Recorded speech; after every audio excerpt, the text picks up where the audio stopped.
Адамдар ушунча мурун орустар келип талашчу дейт. Азыр болсо атасынан баласы мурас талашып, ушундай кырылыш аябай көп дейт.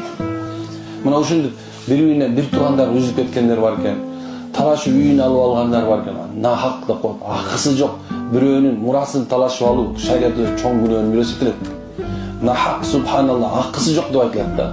Касыдан атайлап бирөөнүн дүйнөсүн тартып алуу, бирөөнүн субханалла ушундай бир акысына кирип, анын мындай азыркы мезгилде көп адамдар бирөөлөрдүн да тартылып алаткан болсо, бир нерселер тартылып алаткан болсо, ошол нерсени туура деп ойлоп атышат.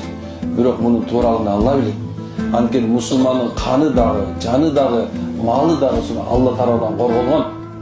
Алла кыямат күнү субханалла ошол адамды тартып алышы экенин коет.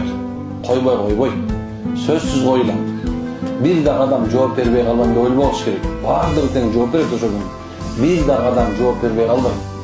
Ошол мезгилде неке бири-бирин кечиришпегенде, ошол жерден өч алыш келгенде, эмнеке экөө тең туура эмес болуп калып тозокко түшүп калышы мүмкүн. Экөө тең мен деген нерсесини, меники туура, жок мен деп турмай, бар кээ бирде принципке туруп коет го. Алыпны туура эмес, тигиники да туура эмес, тигиники туура эмес. Экөө тең билдирип туура эмес экен, бирок жеңилип калыштан коркот. Мына ошол себептен, ошол жерге барганда, ошол неке катуу болгон мезгилде экөө тең тозокко түшүп калышы мүмкүн. Чын-чынына келгенде, бирөөгө кек сактап жашоо бул бактысыз жашоо. Бирөөгө таарынып жашоо бул бактысыз жашоо. Чын. Сулайман